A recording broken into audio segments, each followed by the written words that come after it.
ವಿಷವಾಗುತ್ತ ನನ್ನ ದೇಹ ಸೇರಿದಳು ಸಾರಾಯಿ ಶ್ರೀಯರೇ ನನ್ನ ದೇವರವಳು ಸುಮಾನವೇ ಅವಳಾಗುತ್ತ ನನ್ನ ದೇಹ ಸೇರಿದಳು ಉಸಿರಾಟಕ್ಕೆ ವಿಷವಾಗುತ್ತ ನನ್ನ ದೇಹ ಸೇರಿದಳು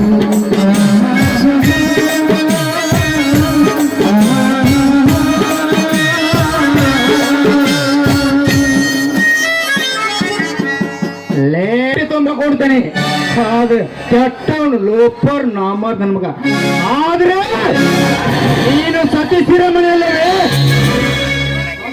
ಸ್ವಾಮಿ ಯಾಕೆ ಏನಾಗಿದೆ ನಿಮಗೆ ಈ ರೀತಿ ಕುಡಿದು ಬಂದು ಬಾಯಿ ಬಂದ ಹಾಗೆ ಮಾತಾಡ್ತಾ ಇದ್ದೀರಲ್ಲ ಯಾಕೆ ಏನಾಯ್ತು ಲೇ ಮಾಡುದನ್ನು ಮಾಡಿ ಏನಾಯ್ತು ಅಂತ ಕೇಳ್ತೀಯ ನೀನು ಪವಿತ್ರವಲ್ಲ ನೀನೊಬ್ಬಳು ಚೆಕ್ಕ ಜರಗಿಸುವ ಸೂಳೆ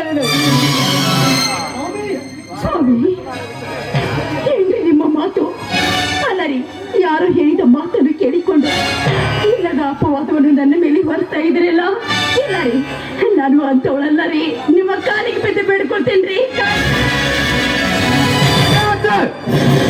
ನೀನು ಸುರಕ್ಷಿತ ನಾನು ನಿನ್ನ ಮದುವೆ ಆಗೋಕ್ಕಿಂತ ಮುಂಚೆ ಆ ರೌಡಿ ಪಪ್ಪತ್ತಿನ ಒಬ್ಬರು ಪ್ರೀತಿಸಿದ್ರೆ ಐ ಆಮ್ ರೈಟ್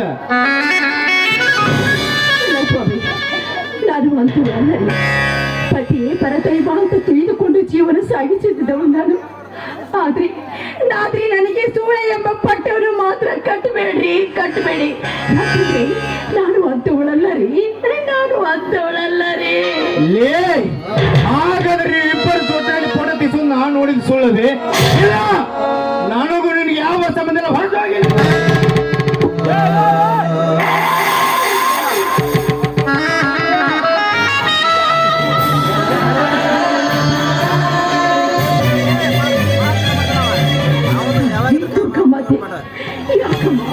ಯಾಕೆ ನನಗೆ ಈ ಶಿಕ್ಷೆ ನಾನು ನಿನಗೆ ಏನು ಅನ್ಯಾಯ ಮಾಡಿದೆ ಅಂತ ಇಂಥ ಶಿಕ್ಷೆಯನ್ನು ಕೊಡುತ್ತಿದ್ದೀಯಾ ಅಂತ ಈ ಶಿಕ್ಷೆಯನ್ನು ಕೊಡುತ್ತಿದ್ದೀಯಾ ನೋಡ್ರಿ ಸ್ವಾಮಿ ನಾನು ಯಾವತ್ತಿದ್ದಂತ ಏಕೆ ಕೆಲಸವನ್ನು ಮಾಡುವಂತ ಎಲ್ಲೂ ನಾನಲ್ಲ ನನಗೆ ಮಾತಾಡಬೇಡ್ರಿ ಅಷ್ಟೊಂದು ಸಮಸ್ಯೆ ನಿಮಗೆ ನನ್ನ ಮೇಲೆ ಇದ್ರೆ ನಿಮ್ಮ ಕೈಯಾರೆ ನನ್ನನ್ನು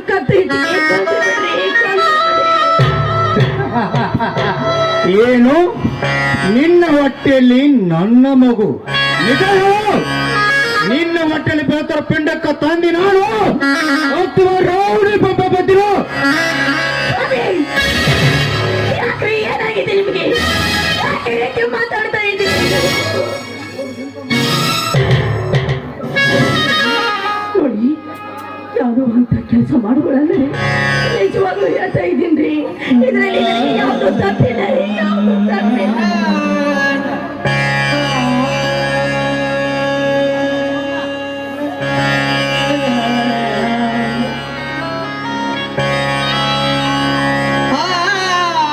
ತಂಗಿ ಏನು ಮಾಡಲ ಕಣ್ಣಲ್ಲಿ ಕಣ್ಣೀರು ಏನಾಯ್ತು ಹೇಳು ತಂಗಿ ಹೇಳು ಏನೂ ಆಗಿಲ್ಲ ಅಲ್ಲ ಅವತ್ತು ನೀನು ನನಗೆ ಒಂದು ಮಾತು ಹೇಳಿದೆ ನೆನಪಿದ್ಯಾ ಗಂಡನ ಮನೆಯಲ್ಲಿ ಎಷ್ಟೇ ಕಷ್ಟ ತೊಂದರೆ ಬಂದು ಕೂಡ ಬೇಜಾರು ಮಾಡ್ಕೊಳ್ಬಾರ್ದು ಅಂತ ಹೀಗೆ ಏನೂ ಆಗಿಲ್ಲ ಚೆನ್ನಾಗಿದ್ದೀನಿ ತಂಗಿ ನಿನ್ನನ್ನು ನೋಡಿದರೆ ಆಗುತ್ತದೆ ಅಮ್ಮ ತಂಗಿ ತೆಗೆದುಕೊಳ್ಳಮ್ಮ ಕೆಲವರ ಮನೆ ಸೀರೆ ಓಹೋ ಬಾವ ಯಾವಾಗ ಬಂದಿರಿ ನಿಮ್ಮ ತಂಗಿನನ್ನು ಹೇಗೆ ನೋಡಿಕೊಳ್ತಾನ ಅಂದ ನೋಡಾಕ ಬಂದಿರ್ಯಾ ಆಗಿಲ್ಲಪ್ಪ ಹಾಗೆ ನೋಡಬೇಕಂತ ಅನಿಸಿತು ರಾಜೇಶ್ ನೀನು ಕುಡಿಯಲು ಕಲಿತಿದೆಯಲ್ಲಪ್ಪ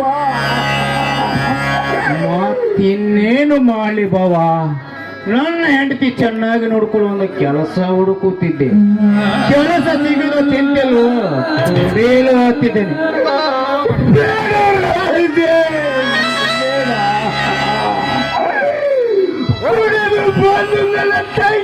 ಕಷ್ಟ ಕೊಡಬೇಡಪ್ಪ. ನಿನಗೆ ಏನು ಬೇಕು ಕೇಳಪ್ಪ, ನಾ ಕೊಡ್ತೀನಿ. ಬಾವ, ನಾನು ಒಂದು ಬಿಸ್ನೆಸ್ ಮಾಡ್ಬೇಕಂತ ಮಾಡ್ತೀನಿ. ಅದಕ್ಕೆ ಒಂದು 10,000 ರೂಪಾಯಿ ಬೇಕಾಗಿತ್ತು. ಆಯ್ತಪ್ಪ ಆಯ್ತಪ್ಪ, 10,000 ಹಣವನ್ನು ತೆಗೆದಿಕ್ಕು.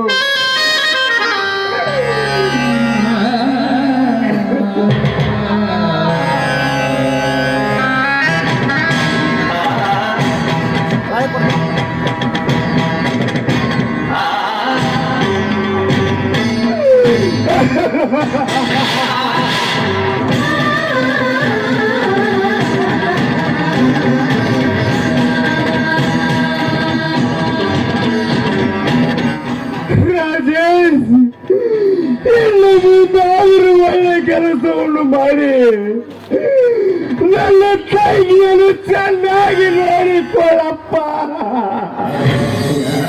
ಆಯ್ತು ಬಾವ.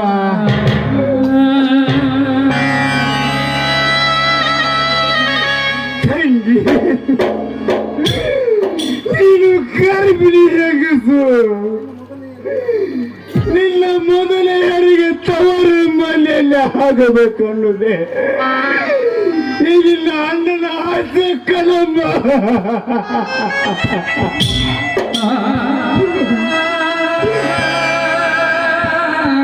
ನಾನು ನನ್ನ ತವರಿಗೆ ಬರುವುದಿಲ್ಲ. ಒಂದು ವೇಳೆ ಏನಾದರೂ ನಾನು ಬಂದ್ರೆ ನನ್ನ ಗಂಡನನ್ನು ನೋಡಿಕೊಳ್ಳಲು ಯಾರು ಇಲ್ಲ. ಅದು ಅಲ್ಲದೆ ತವರು ಮನೆಗೆ ಬರುವ ಭಾಗ್ಯವು ನನಗಿಲ್ಲ ಅಣ್ಣ, ನನಗಿಲ್ಲ.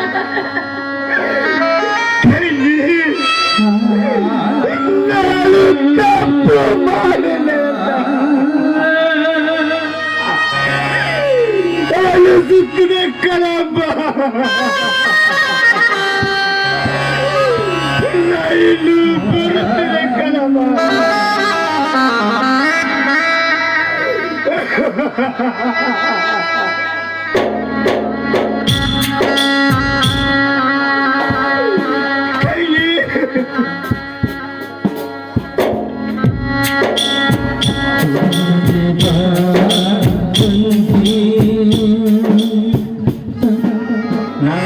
ಬಾವ ತುಂಬಾ ಒಳ್ಳೆಯವನು. 10,000ಕ್ಕೆ ಕೊಟ್ಟು ಬಿಟ್ಟ ಪುಣ್ಯಾತ್ಮ. ಸೊಮ್ಮೆ ಏನ್ ಮಕ್ಕಳು ನೋಡ್ತಾನೆ ಅಂತ ನಡಿ. ಇವತ್ತು ನಿಮ್ಮ ಅಣ್ಣ ಬಂದಂತ ಹೋಗ್ಕೊಂಡು ಕಣೆ.